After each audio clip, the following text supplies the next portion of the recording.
Respected DG IMD, Dr. M. Mohapatra, speaker for today's talk, Dr. Ashish Sharma, and senior colleagues and friends from IMD and all the participants online, offline. A very good afternoon and namaskar to all of you. This is 34th lecture of this popular lecture series, and we are honored to have Dr. Ashish Sharma with us, who will be delivering a talk on climate resilient cities. And I request DG IMD to give a welcome address. Thank you.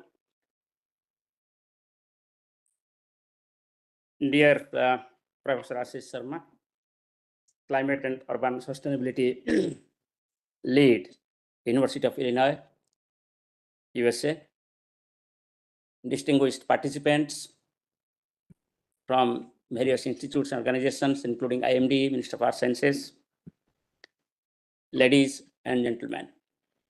At the outset, on my behalf and on behalf of India Meteorological Department, I extend a warm welcome to Professor Ashish Sharma for this important lecture. It is a proud privilege for all of us to listen to him on this not only contemporary but the burning topic, that is the climate resilient cities. As all of us know that entire globe is moving towards urbanization, and especially developing countries like India, it is more rapid. Not only the number of cities are increasing, but also the population density, the infrastructure are also becoming manifold. As a result, it is leading to various types of man-made disasters apart from the natural hazards. The impact of natural hazards also becomes manifold because of these changing characteristics of these urban places. The land surface parameters, the change is very dynamic, changes very rapidly, unlike the rural areas. In the context of the Earth system, the changes in urban surfaces or urban land surfaces also impacts the rural areas and the entire globe. All of us know very popularly the urban heat island effect, but there are many other impacts because of this urbanization and growing impact of the adverse weather in the cities. So therefore, it will be very much learning, educative, and informative the talk to be delivered by Professor Ashish Sharma. As all of us know that he is an expert globally, and he has been always helpful to IMD. We have been many collaborations, and with him especially, he always supports the studies with respect to urban and related matters. And I am sure that today's talk will open the doors for our youngsters to interact with him further, to take advantage of various initiatives being taken up globally, and especially in University of Illinois. This talk also will help the policymakers, disaster managers, the urban planners and executors. So therefore, we have kept this talk open. It is in hybrid mode, so people are listening from various parts, and also it will be archived. It will be put up in IMD's YouTube channel. Afterwards, also people can go through it. So I want to mention especially that, as all of us know, that I was awarded with because of leadership and services by American Med Society. And for this award, Professor Ashish Sharma was one of the nominators.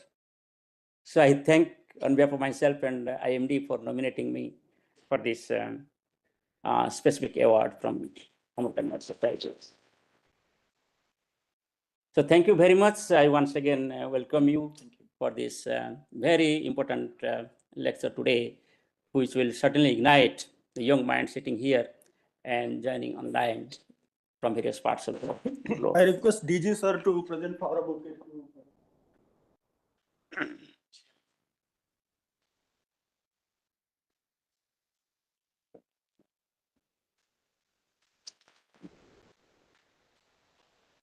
Thank you.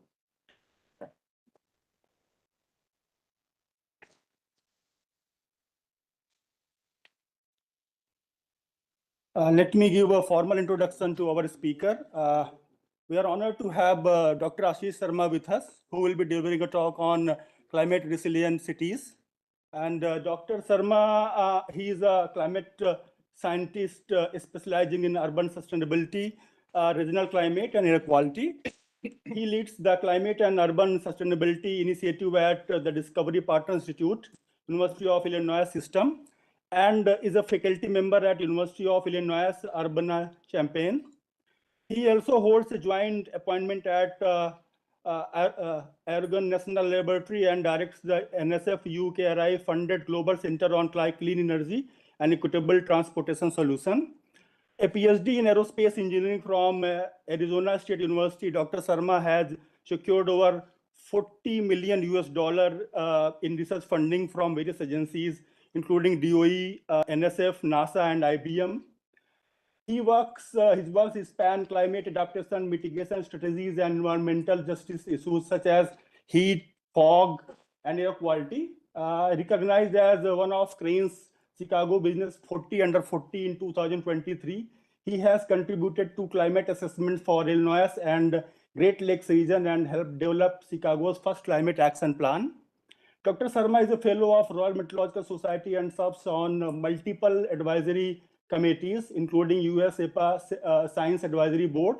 He has briefed the congressional bodies on climate impacts and received prestigious awards like American Planning Association, EPA, Merit in Sustainability Award, and the Center for Climate and Energy Solution Climate Leadership Award. His work on climate change and urban heat island is exhibited at Illinois State Museum, and he is an associate editor for Frontier in Environmental Science, Atmosphere and Climate. I request all of you to join me in welcoming Dr. Sharma.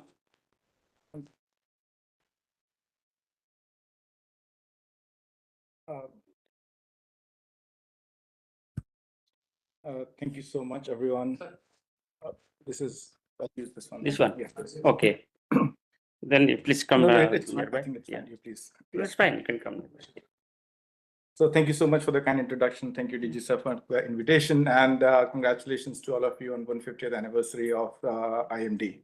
I'm going to give an overview on what I perceive as cities as resilient and how they can be resilient and what are the challenges that we face. I'll be sharing a lot of images and pictures and going through them a little bit faster because those are just pictures, and hopefully you'll get a lens of how we understand urban climate. And I'm an undergrad in electrical engineering, PhD in aerospace engineering. Share. Sure. Fine. Should I switch on my video? Is it good? So yeah, I'm not just a meteorologist. I work with a lot of different disciplines in social sciences, engineering, and physical sciences. So this story would be a perspective of how we think about urban climates and urban science. So let's start now. So let's start a little bit philosophical and think about where we are and what energy state we are in. And if you look at current climate, it looks like we are in a very high energy state. Assume you're in state A right now, which is very high, and you see a lot of perturbations happening and pulses because of natural variability of the solar cycle and otherwise the seasons and so on. So you see some fluctuations in the weather and at climate scales, but what we really want is we should not cross a threshold that people talk about 1.5 degrees Celsius or 2 degrees Celsius, or some threshold that is irreversible. It's really hard to come back from that threshold. And it's not necessary that you don't have a life after that. It is because we humans like to live in an inertia and we don't know what the path forward would be. And we pretty much know that the path forward would not be human conducive as the way we have been living in this climate. So how can we still retain in an energy state which is very comfortable to us and we are used to? That's the whole idea, because we don't know what the path is and it will be an irreversible path. So and during this whole gambit of energy, we see that we might be having some reduction in our potential energy or energy state because of the choices that we make because of adaptation or mitigation strategies that we do. So that's the bigger, larger philosophy of where we are from a psychological point of view. And if you look at different kind of events, right? we see, I give few examples here. This is example from India itself, which I looked at online on Google. India heat waves are increasing and impacting humanity in cities, and the alarming rate is a lot higher. And you can see distributions of heat wave in 2022 across multiple states across India, with northern states and northwestern states really having a lot more intense heat waves. Likewise, our coastal cities are impacted by tsunamis and cyclones. We see a lot more 100-year floods, or not just 100, maybe 1,000-year floods, which are becoming a lot more frequent. But if you look at totality, we are at a critical point in human history where we are the largest percentage of people who have ever lived on this planet. And if you look at the statistics, we currently account for around 7% of the total number of population who have ever lived on the planet Earth. So you can see these staggering numbers of the kind of population we have at current stage globally. So if you look at our current cities are really a built infrastructure, a mash of concretes mostly, and 40% of world energy use and 44% of emissions comes from the cities. And this was statistics that I got it from a book, which said a few years back, around 900 billion square feet of building space will be built or rebuilt over the next 2 decades. And you can see massive constructions going around across the globe. So if we look at urban systems, what are we seeing in the urban system? We are having flooding issues, heat issues, housing, marginalization, stress, food securities, tornadoes, and it goes on and on.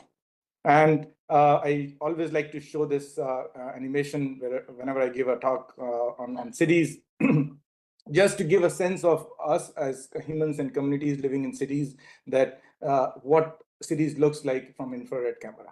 It really looks like a radiating environment. And also, you see one of my colleagues walking here. Humans also contribute to urban heat, even though that contribution is very little because of human metabolism, but we are also a little bit part of the problem as well within the cities. If you look at cities in a conceptual framework, cities are really stressed environment right now. We are at a very high energy state. There's a lot of urban heating, there's a lot of pollution, and so on. And also it results in communities and people not being happy and crimes being higher. What our vision is to have a very resilient urban environment with a lot of adaptive choices. This means that we should have low energy consumptions, we should have low heating, and a lot more greener infrastructure. What it results in is a lot more happy and healthy urban communities. So you can see a lot of community people which are really happy taking evening and morning walks around the cities and with less pollution and less heating. So if you look at urban environmental stresses, there are 2 ways to look at it. First is from an environmental grid point. As physical scientists, most of you in the room would think that what does urban environment account for? It accounts for temperature, humidity, PM, ozone, and so on. And because of climate change, because of the changing temperatures and the radiative forcing that we are putting into the atmosphere, we are going to have enhancements in these environmental grids.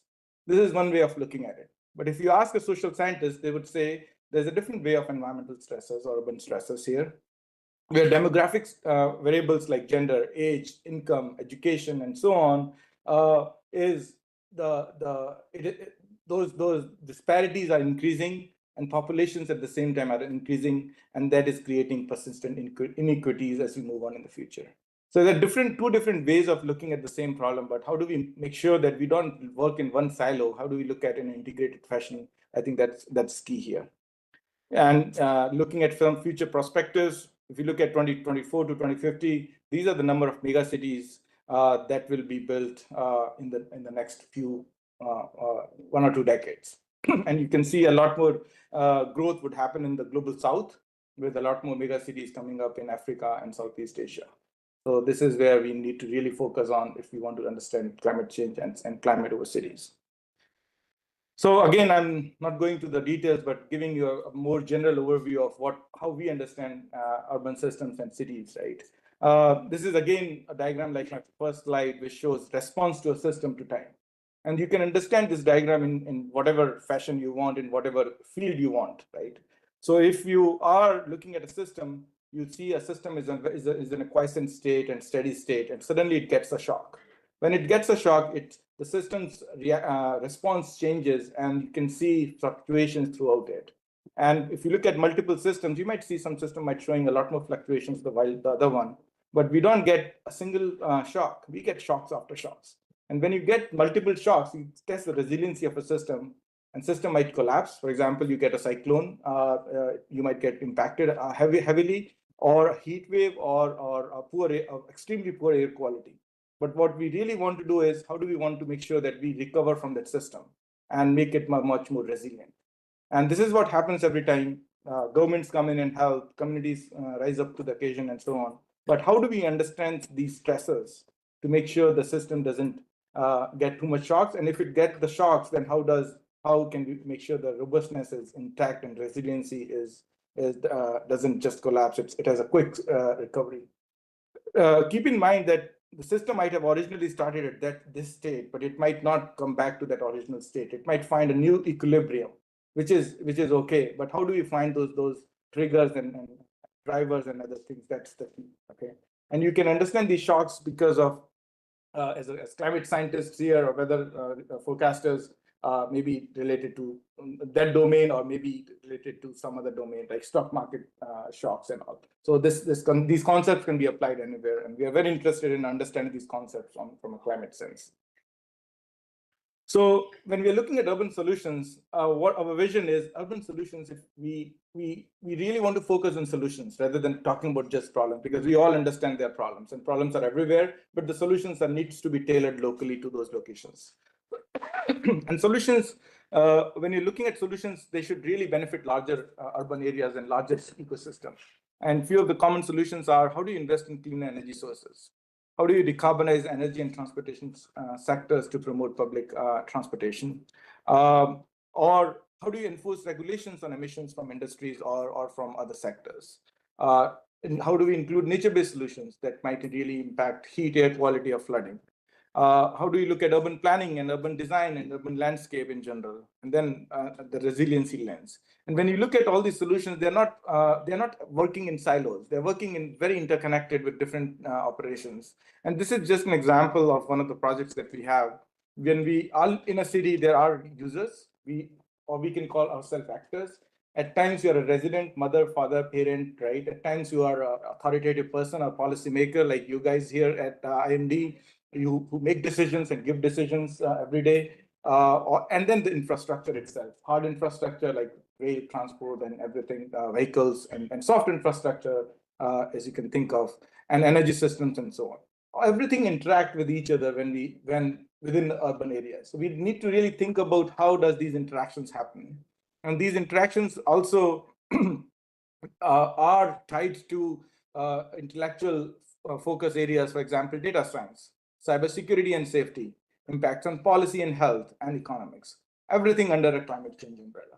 So think of all these interconnections, and how can one solution that you try to put forth can really impact others, and what is the reaction that it will have throughout the gambit of the things.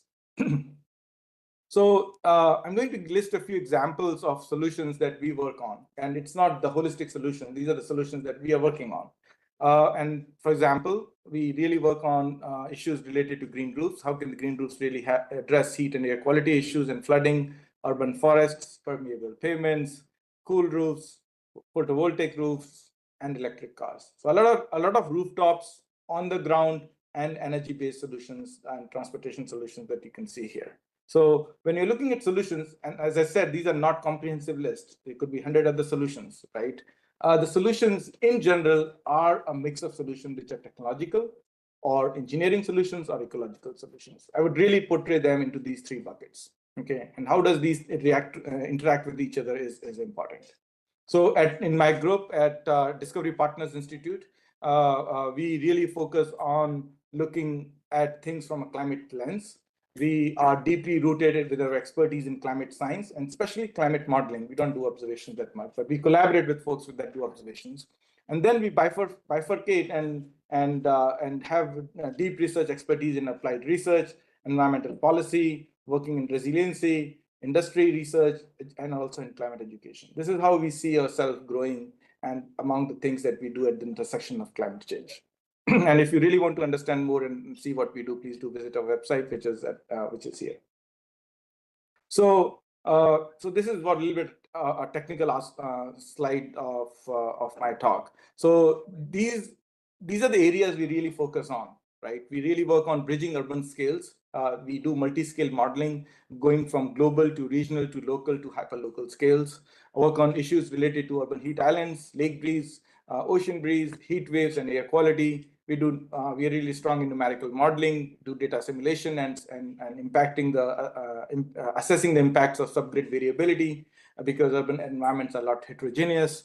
And then urban meteorology and air quality forecasting. We also work on solutions related to adaptation and mitigation using different rooftop mitigation strategies, looking at energy consumption, vulnerability analysis, and how do nature-based solutions impact heat, air quality, and flooding. We also work on climate action plans, policies, and do transdisciplinary research. And also we have a lot more interest in newer topics of this age, for example, machine learning. How does urban climate and crime rates impact each other, and so on. So I'll touch upon a few of the topics that I've listed here as examples, but if you want to talk more, I'm happy to engage later on. This is a framework that we developed a few years back, which really talks about how should we think about integrated urban research. We wrote this as a commentary article. The summary of this is we need to really understand if urban research via multiple lens, and this is what I've been saying over the last 10-15 minutes to you folks. For example, what are the urban drivers? And urban drivers could be from global to local scales, and they could be not just physical sciences based driver, but different domain drivers, for example, economic development, population dynamics, governance, policy.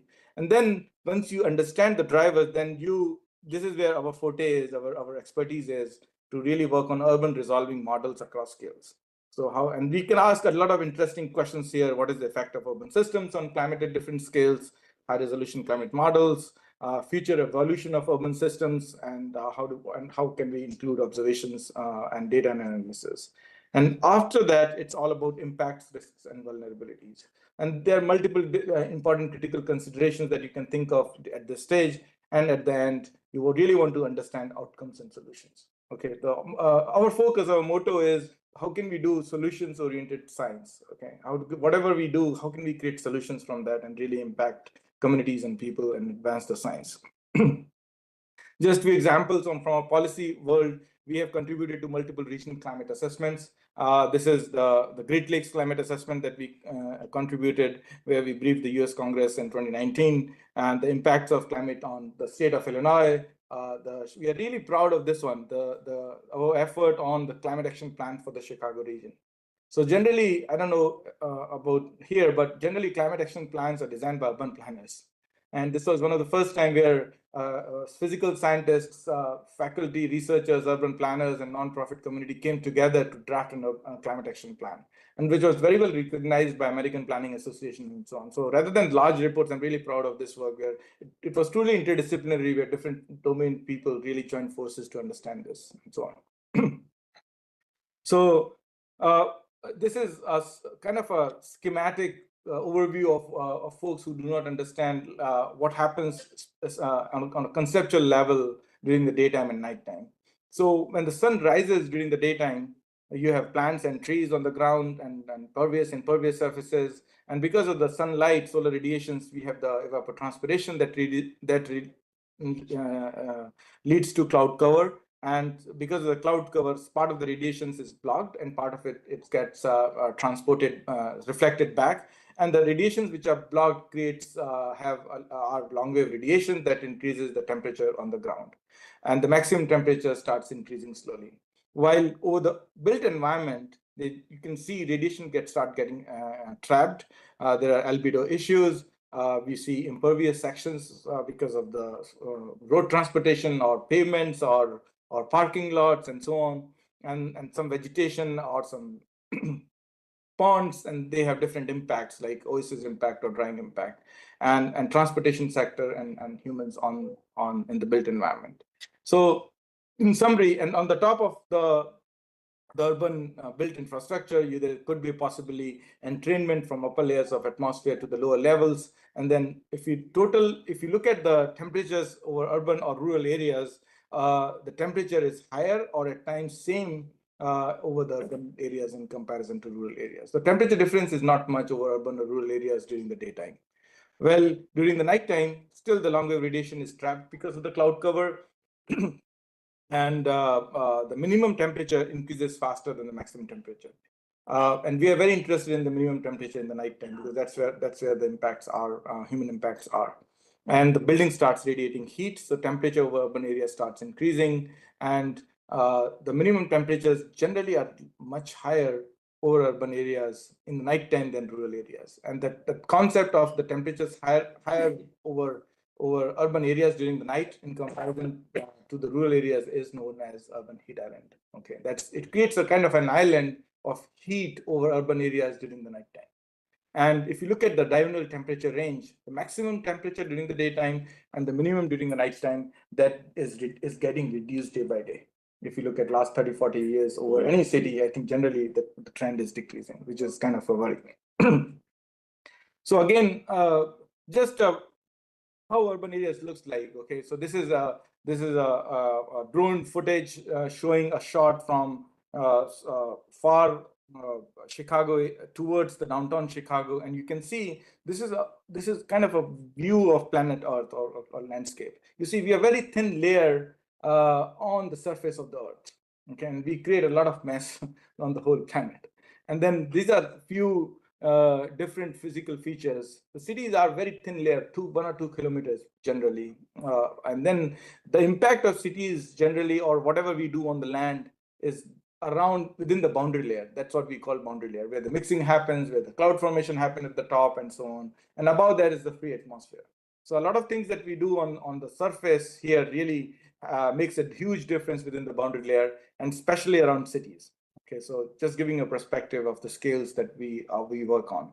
So if you look at urban systems are multi-scale, interdependent, social, natural, and engineered complex systems. And as physical scientists and interdisciplinary scientists, we're really interested in improving the urban boundary layer processes. And how can we do fundamental and translational science to serve society? We really focus on bridging the urban scales, from city scales to local scales to micro scales to human scales, and what are the feedbacks of all those scales among each other.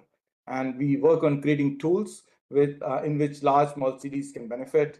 And also, how can we create complicated tools like LES models or ANS models or WRF models so that we can train simple tools so that we can do a lot of calculations on the fly, okay, on a single or a dual core CPU rather than using high performance computing. And not only we are interested in horizontal scales, we are interested in vertical scales. You can think of vertical scales, for example, what happens in the atmosphere, what is the impact of large scale circulations, how does it interact with urban land surface, and then also what are the interactions over subsurface.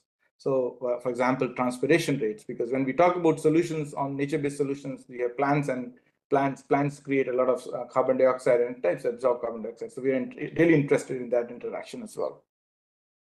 So computer models or climate models can really help us answer a lot of questions, as you might know. So this is an example of regional scale models, and the models at different scales give different information.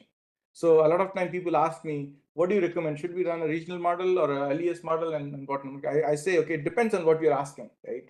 And what computing power you have. So design your experiment based on what the target question is. And there is no one answer to everything. Okay, we should run a highest resolution model for all the problems. No, it doesn't work. It doesn't work like that.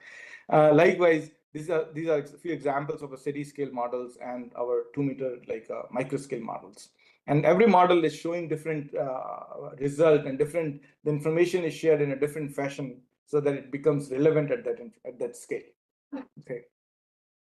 Likewise, we really focus on regional interactions. This is a cross section of the Great Lakes, where you have built environment and the Great Lake Michigan here, and again built environment. So during the winters, there are a lot of phenomena that happens: lake effect, snow evaporation, stratification, and so on. While during the summer, you have the lake breeze, summer heat wave, droughts and floods, and moisture coming from Gulf, and so on. So there are a lot of interactions that happen, even though our area is typically flat. It's not a lot of interactions with mountains, but a lot of flat geography, but it has a lot more nuanced features going on. And this is an example of, for example, urban areas. This is O'Hare International Airport at Chicago, which is during a heat wave period, you can see the temperatures are very high on the surface, but large scale forcing because of the heat wave really interacts with the heat, with the urban heat island effects, and creates these connections. So we are interested in understanding how does heat waves and urban heat island effects interact, and so on. This is quite important with the things that I discussed in the morning with few of the people here. People are interested in urban heat island effects, but one thing, we are going a little bit further ahead, and everyone is facing issues not just because of heat island, but a lot of micro urban heat issues that happen within urban areas, and we call them heat islets.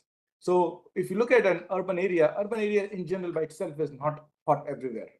Okay, if you look at average it out, it might be hot at everywhere, at all locations, like in summary, but there are pockets which are cooler and there are pockets which are really hot. So how do we understand? We really want to start the conversation, move away from urban heat island, but into urban heat islets concepts. And these are important, as you know, within a kilometer grid, you can see a lot more heterogeneity. You will see big buildings, small buildings, people, cars, and so on, right? So it becomes really hard for the models to account for all the heterogeneity. And the art is, how do we account for all of this without too much computation so that we can get reasonable answers to the questions that we are seeking to. Chicago, so we do a lot of things like that, and I'll give you a few examples moving forward.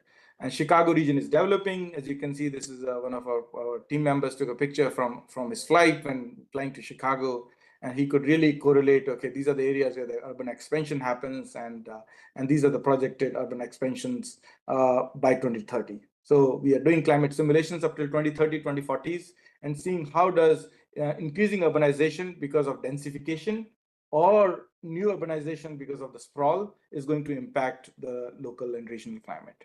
And as you can see, under the future emission scenarios, there's a probability that the extreme temperatures will be a lot more with respect to both more hot days and fewer cool days or hours.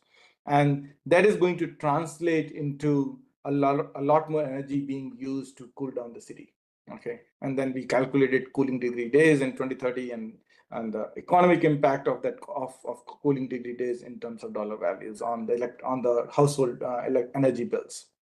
So this is our cooling degree day maps of currently. This is what it would look like in 2030 and kind of a difference plot. So in this way, we can really project which are the areas within the urban areas where the really energy demand would increase.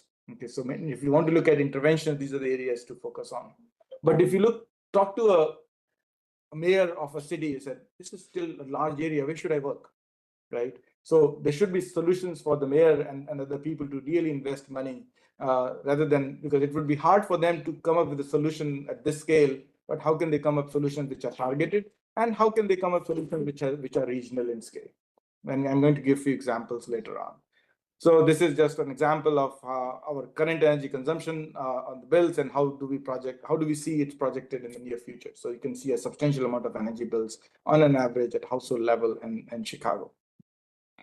So let's look at a few examples. So I showed few examples. We work on mitigation strategies. So this is an example of photovoltaic roofs where you have solar panels on the rooftops or a cool roof. And this is the rooftop photovoltaic production potential. So if you just look at the whole Chicago area, this is how much energy you could produce from the photovoltaics. And this is how much energy you would reduce in terms of air conditioning consumption because of the reductions in temperature. We always try to go a step forward and say, okay, how much is the CO2 offset if you do this? Because at times to policymakers, these are the metrics that would sell. Or to communities, how many cars off the road you could have if you implement this type of solution, just to really encourage people in communities to really adopt solutions. Okay, so how do we translate the same science that we do into something pragmatic so that communities and people can follow through? Another example is with green roofs and cool roofs, and this is just a schematic of the principle, how it works.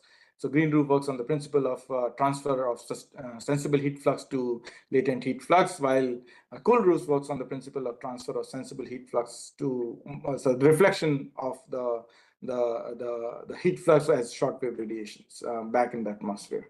So you can see here I'm showing the rooftop potential for reductions in temperature, which is pretty high. And the reductions in temperature doesn't just happen over the roof surface, but you can see its signature over the whole boundary layer. Up to say 2 kilometer depth, you can see reductions of temperature up to like half a degree happening during the daytime.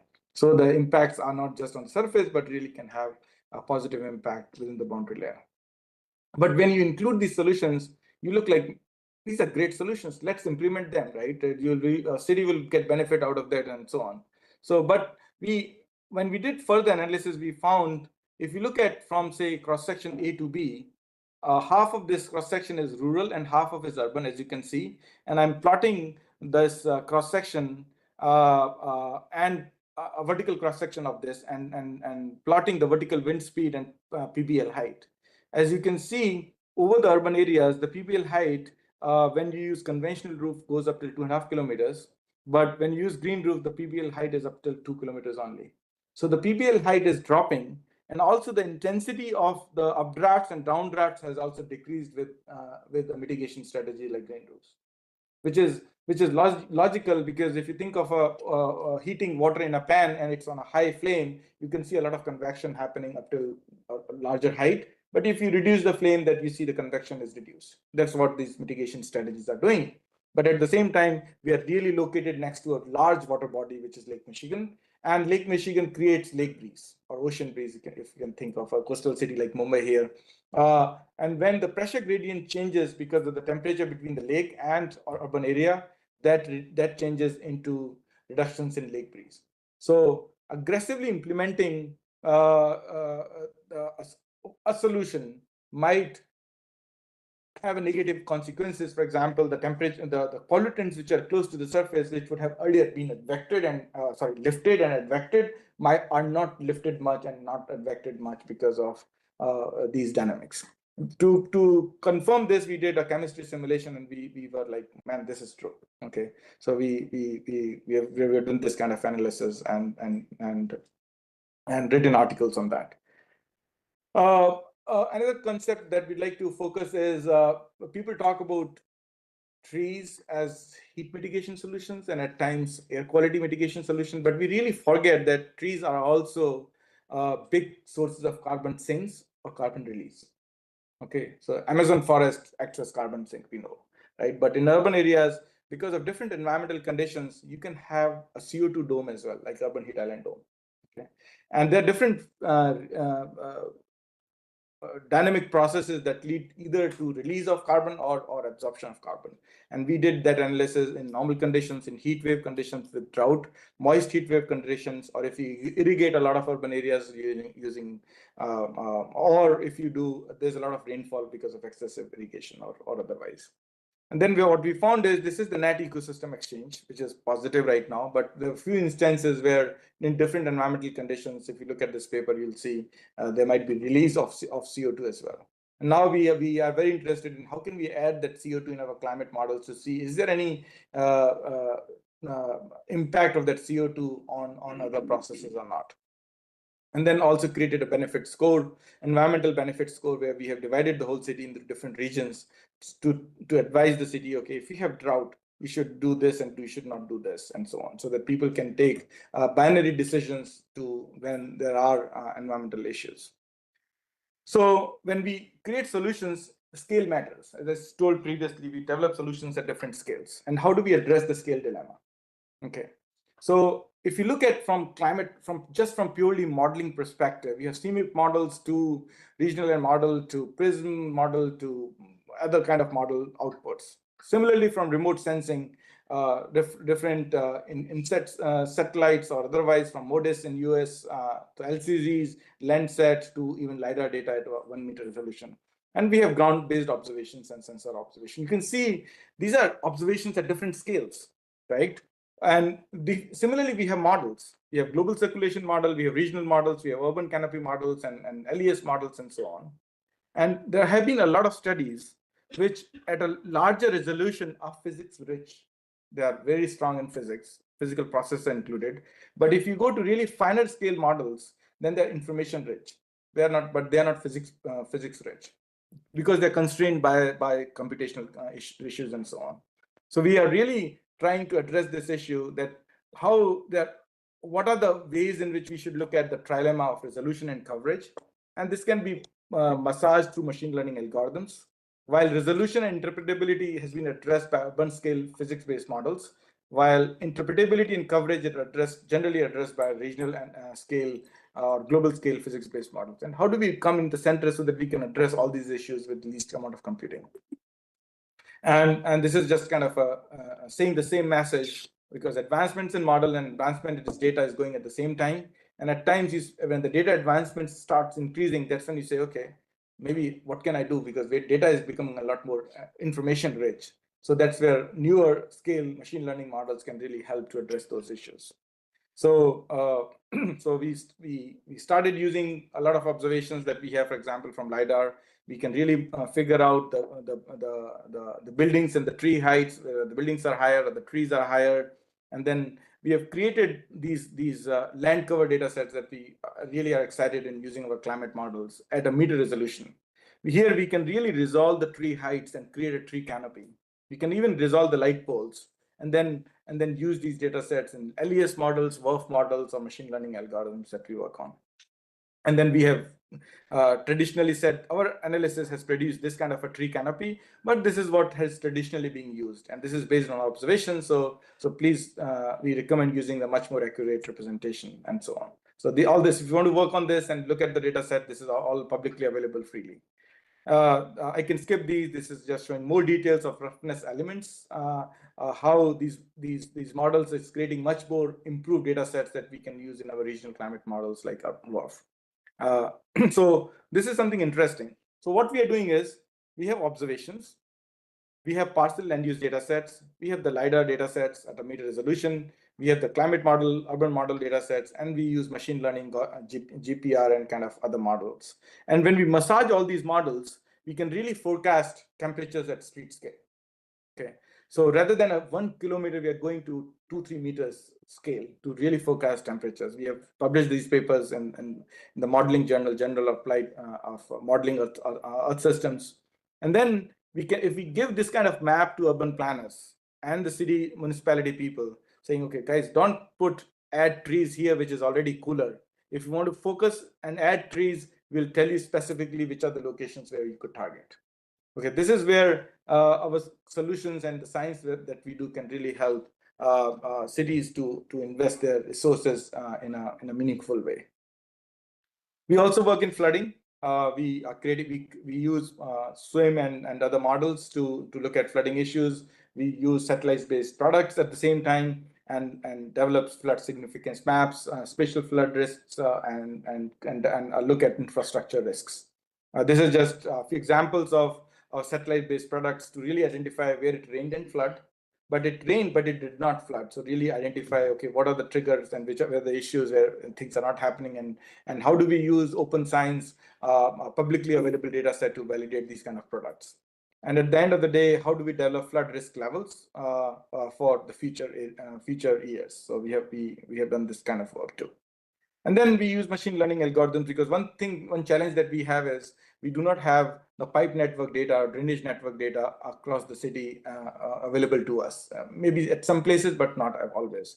So we are trying to reverse engineer these issues by using satellite data set, anything that we find in the literature as a PDF, and trying to use machine learning to recreate the sewage or the drainage maps. But still the challenge is we can create the maps to some degree accurately if we compare this simulated one and the observation one, but we can't create the pipe depth of the sewer networks. This is where we are still struggling. And then we are trying to create geospatial digital twins. This is an example from one of the projects our team member is working on in Texas, where we are looking at creating flooding simulations for a city in Texas, and even looking at pipe flow network. If we have the data of the pipe flow, we can really simulate where the flooding and how and where the water is traveling. I'll give you a few examples of the products. We are really interested in early warning system. And this is a demo of a capability of early warning system for Chicago. We'll be hosting a session on early warning systems in July in an urban conference. I encourage you to submit abstracts. We can take a few more if you are interested in a very short time, because the deadline has passed. But this is kind of an example of our prototype system that we are developing. You can do forecast for 48 hours at a very high resolution. And we want to add observations as well as simulations. So if you look at observations, you can see how your observations perform with simulations. So bear with this because this is a prototype, so that's why you might not see good correlations, but the essence is there, and so on. So, and then as you click a location, it picks a census tract and you can see those variables. We have also added multiple other capabilities. For example, you can see directly the analysis of different variables. How do they relate to each other? We have other features like side-by-side screen, incorporation of satellite data sets, or slider map and so on, that can be very friendly for people to use. I can show you another example. Sorry. We are also trying to create products which are very useful for people. For example, this is an output from a WRF model, and inside you see this Finder model. This is a machine learning model at 250-meter resolution. And we have created capabilities, for example, the way you see on Google Earth. You can go in a three-dimensional way and really see, okay, what is the impact of that environmental stresses on the scales that is relevant to you. So you can really address issues at those local scales. So we want to include these graphical or visualization platforms into our forecasting system as we move on. So urban science is not just about modeling environmental topics, but it is also about complexities, as I was briefly mentioning earlier. We are working a lot of issues. This is a project over Delhi where we are looking at traffic congestion and heat waves and air quality. How do all these three things relate to each other? And we are taking a couple infrastructure system approach where there are hard infrastructure and soft infrastructure, and how does it impact each other? And there are different pathways through which these impact each other. So we are creating a theoretical framework of couple infrastructure systems of traffic flows and emissions. For example, if you want to go from patch 1 to patch 2 through a corridor, what is the flux and what is the flux output? And these are the theoretical models that we are developing and trying to develop scenarios in which can really help look at congestion. And at the end of the day, this is not just transportation, because the congestion translates into emissions, and emissions translate into the emission factors that we use in our climate models to look at impacts on flooding and air quality and heat waves and so on. So in addition, we have other projects from Department of Energy. This is our urban integrated field laboratories, where the science question that we are asking is community driven. What does people want? What are the pain points that people have? And those are the questions that we develop and work with the communities. It's a very large project for 5 years, where we are using a MODEX approach. MODEX approach is basically a model and experiment joint approach. So we are not just working on models or not working just on observation. They are tightly coupled, where if you look at models, we are using street scale models, neighborhood scale models, and regional scale models. And multi-scale modeling is happening. And these models and these questions that we are asking is hypothesis driven and defined scenarios from community priorities, while observations are happening at different scales at the same time. We are having micro scale observations at point scale, but also we are having LiDARs and radars and spectral imaging and so on, everything supporting and feeding the observations. Because after some time, observations might go away, but it will be left to models. So how can we create next generation models that can really address these issues and create new knowledge which is scalable and portable? So these are a few examples of deployment of LiDARs and radars and other in situ observations that's happened across the city, showing a lot of our team members and collaborators around Chicago region. We also work on not just physical sciences, but a lot of issues related to climate, energy, and data science. This is our global center on clean energy and equitable transportation solutions that are direct with US and UK. And we have multiple partners in the US and UK with industry partners and nonprofit partners and public partners too, like departments of transportation. And here we are looking at three main focus areas, three pillars. First is clean and equitable transportation. This is where human-centric research is, right? Where what is the user behavior and how much should be the equitable fleet operations? How do we develop emission inventories? And second pillar is hard infrastructure. How do we look at electric vehicles and hydrogen vehicles, and how does it connect with the power grid? And third is, how does it impact climate change? How do we look at those input going into the climate simulations so that we can really prepare our communities moving forward in the future? And then if you're looking under all these things, the most important aspect is the cross-cutting our nature, where you develop decision support tools, which a few examples I gave earlier. What are the impacts on public health, Data and cybersecurity is important, and with autonomous vehicle in the future and governance and policy. And how do we address everything in a coupled infrastructure manner? So that's the kind of really an integrated systems approach that we are taking. And here you can see some visualization from 2025 to 2050. If you want to go, we really want to look at different drivers of change and how everything is impacting each other. You can see how the complex this graph is. If I want to explain this, it will take me 10 minutes itself. But I think for the sake of argument, I just want to show you the approach that we are taking to address these issues. Likewise, you might see the depth and breadth that we try to address. We started with physical sciences, and now we are talking about cybersecurity and electrical engineering. Because when we are looking at transportation sector by itself, it is connected to the energy grid, distribution, and supply, and impacts on climate and the drivers of climate, and how does it works in a very unison fashion, and so on. So this is one of the, from the same project, we have a climate output. This is one of the project outcomes which is showing where our infrastructure is related to energy or gas, and showing the vulnerability of the infrastructure historically in the future.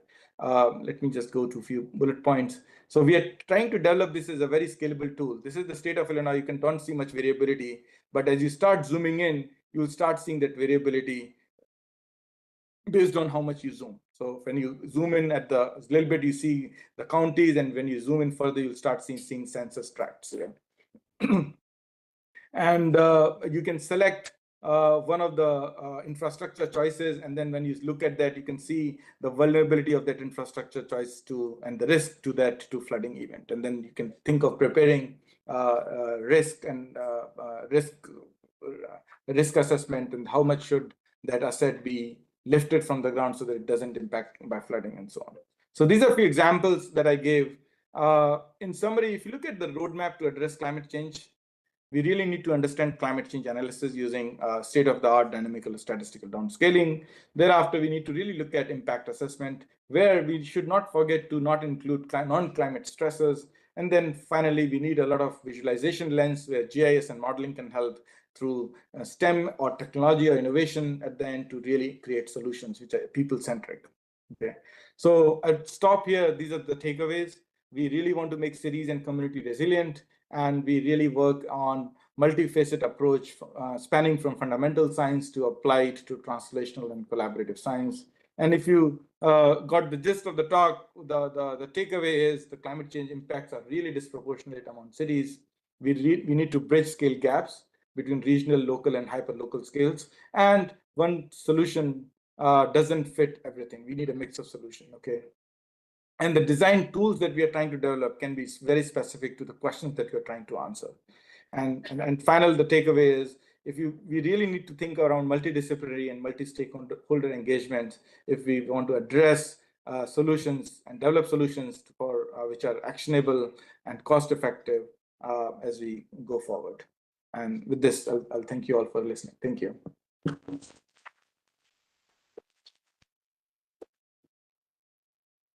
If you have questions, I can take those. Yeah.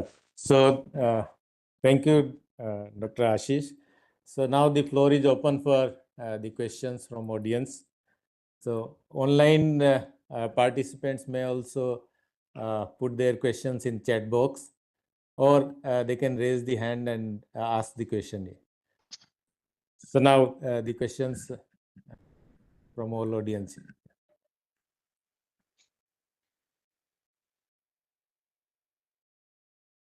Hello. Yeah, please go ahead. Sir, good evening, sir. This is Raghu. Yeah. Hi, Raghu. Professor Ashish. Yeah.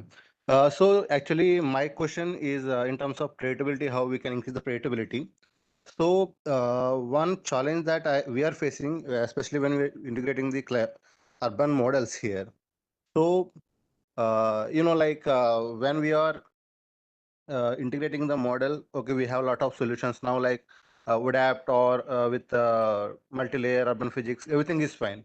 But especially the countries like India, we are facing a lot of issues with the availability of urban canopy parameters.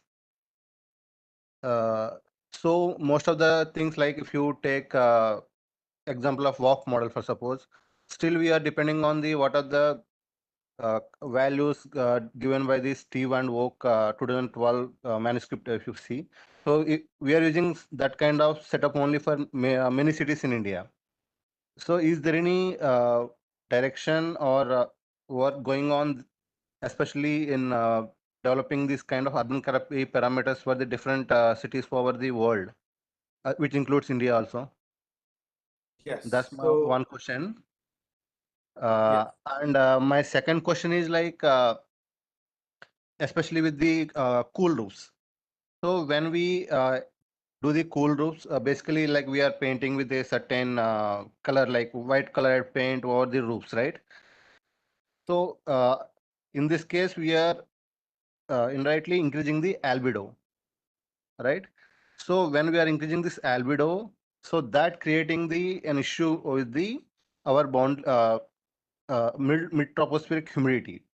So when we are this because of the when we increasing the albedo by incorporating this cool roofs by painting in white shade or white shade.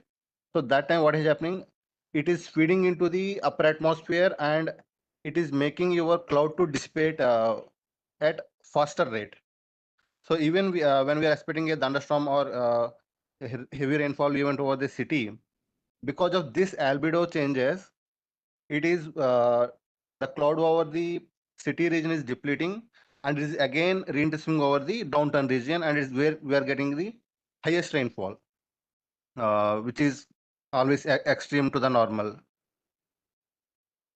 Okay. right? So So is there any kind of like parameterization or any what you called physics based solution for this thing?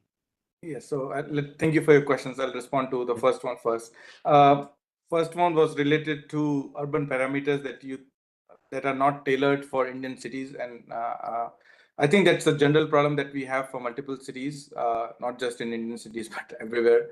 What we have tried to do is the way we started developing our own urban parameters, which are very specific to the Chicago region, is with the LiDAR data set. If we can have really extensive field campaign that can really help solve these problems, that's one costly and time consuming solution.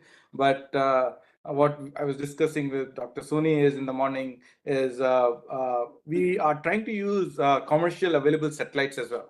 Okay, so we are in the process of developing this because we want to help a lot of cities in Africa who do not have anything. India has a lot of things, but Africa doesn't have even those as well. So how can we use commercially available satellite products, which are at much finer resolution, and use those to create parameters? So we are in the process of validating our new model to do that with the observation-based LiDAR maps that we have and the commercial available satellite products to see to what degree can we recreate what the observations show with a reasonable amount of bias. And once we establish that methodology, we are happy to share that, and that can be translated to any other city across the world, including Indian cities. So that's your first question. Second is related to the reflectivity of cool roofs, and it dissipates the clouds. I think this question also responds to my response when I talked about aggressively using green roofs, right? So this is an example of aggressively using cool roofs. So if you do not aggressively use cool roofs, it will not have that much energy to dissipate the clouds. So we need to come up with a mix of solutions so that it's really conducive for a city.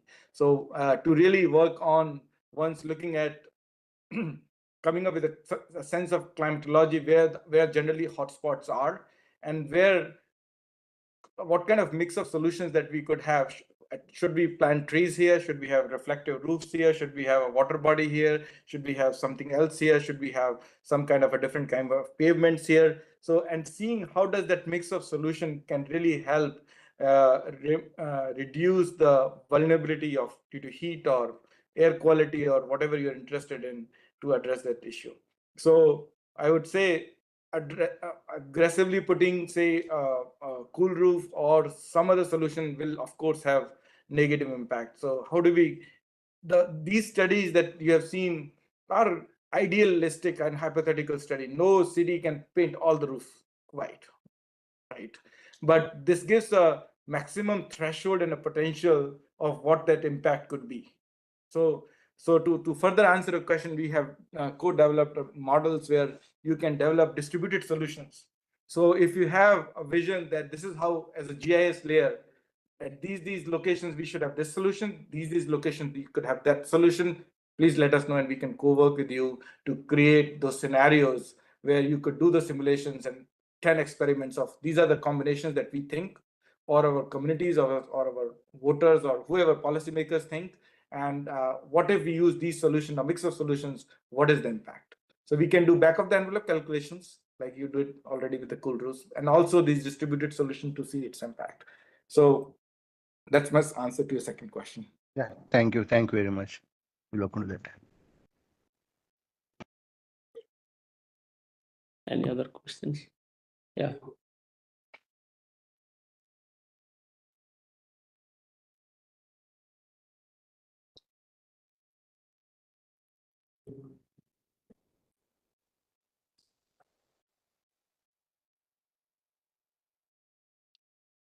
Hello, Ashish. This is Satyavan here.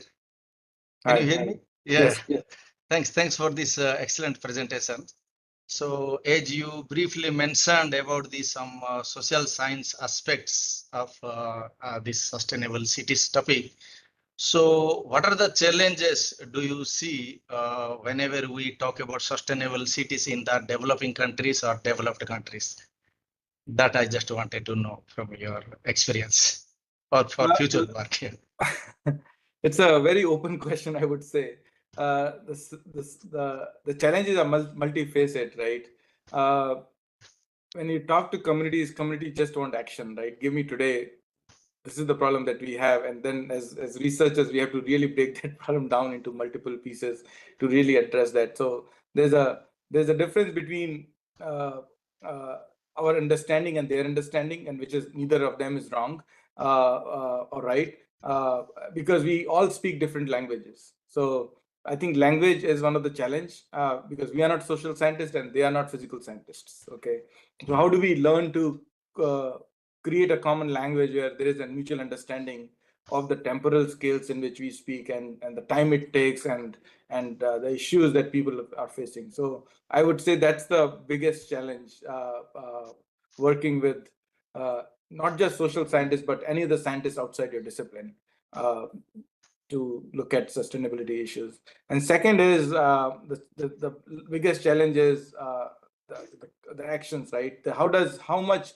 do we translate the research that we do from journal articles to really actions that everyone owns, not just policymakers, but people own, and then they respect those and at the same time the vice versa, right?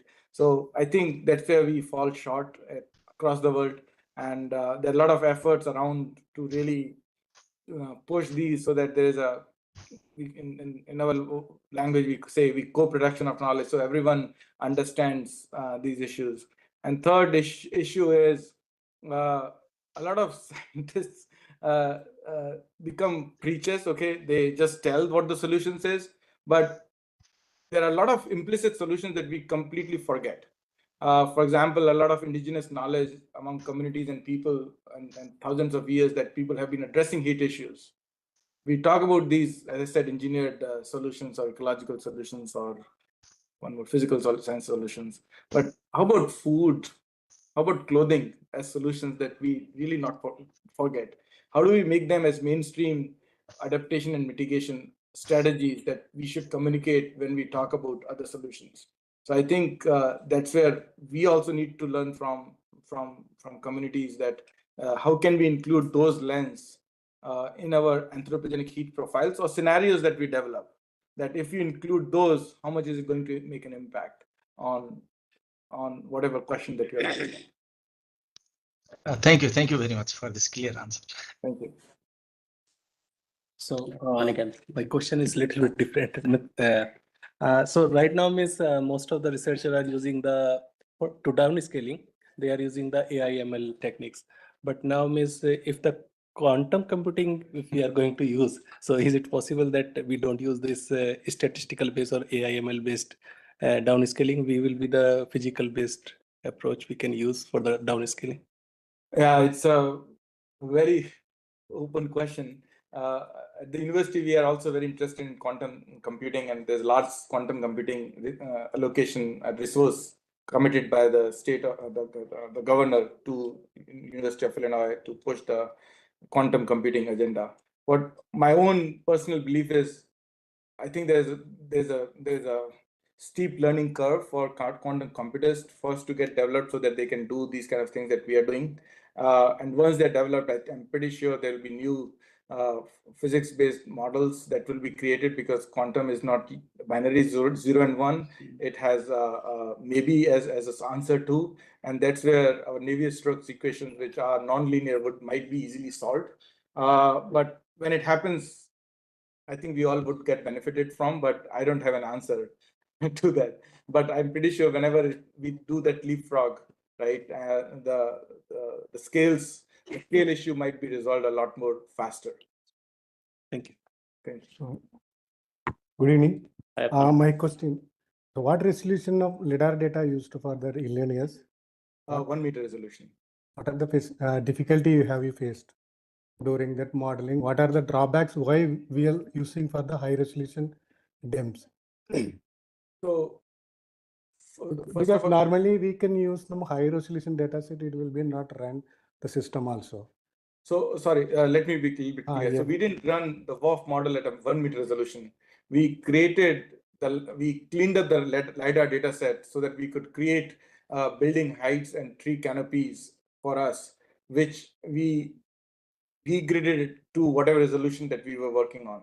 So the idea is, how do we create that data set so that it can be regridded to whatever resolution you are working on, which is much more accurate. But say for a few hundred meters, if you're using a regional model, climate model. But if you're using LES model, then you have real data set that you could use, that you could run at that scale. So at that scale, a meter scale, a 2 meter scale, we run the machine learning algorithms. So those were faster, not the dynamical LES or RANs or the WOF model. And have you removed the lidar points? Yes, Unwanted lidar points. You yes, we have removed. cleaned that up, and the data set is already available online. Okay, only building and Building and tree terrain, heights only. building heights and tree canopy coverage too. Yes. Ground How to heights. overcome the drawbacks? Sorry. Suppose we can go improve for other future also, we can include what we'll do. Suppose you are only using for that buildings and vegetation only. So other features we can include in the For example, modeling examples. The road feature are there. so That building bridges are there. yes. You are the DSM only you are using, only in the DSM only you are using for the building, and the other features also there. So from a modeling world, that was not important for us to look at it, so we didn't look. Okay. So because it would include everything, as you rightly said. But if you are going for the flood modeling, you need for the DEM, and then DTM you can need. Yes. Yeah. So that's why I'm asking you. Yeah. If you DSM, you can go all the features. You have faced the more difficulties. Yes. How will you overcome this one? That's why I'm on my question. I think when we created the building height and the tree crown height, we had the digital terrain model and DSM and DTM and all those layers. We have created those, but we have not. I think you're pointing to the question: have you used, or what are the challenges to use in the flood model or other things? We have not used that for that purpose yet. We are just used for calculating or forecasting temperatures. Yeah, but when we use that, we'll let you know if we face any challenges.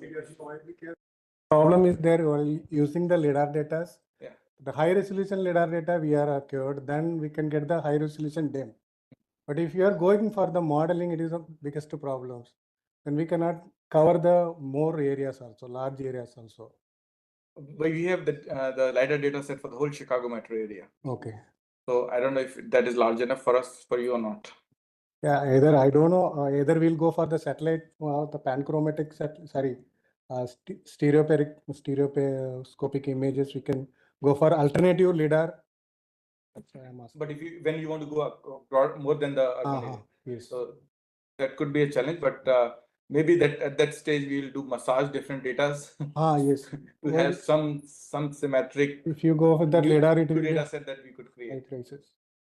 That's right. But we haven't crossed that bridge yet. Yes, thank you. Any other questions? Online questions? Take it. So thank you very much. Let us thank Professor Ashish for the excellent lecture. It was very informative and very educative. I am sure all our youngsters might have benefited a lot from the lecture. Thank you. So it's time to express our gratitude to Dr. Ashish for kindly sparing the time for us and delivering this lecture. He is on his home visit, but still he could spare some time for us and came from way from Jaipur to deliver this lecture. We are thank you, and we request our Director General to kindly felicitate Dr. Ashish with the shawl and presentation of 150 years memento. Thank you.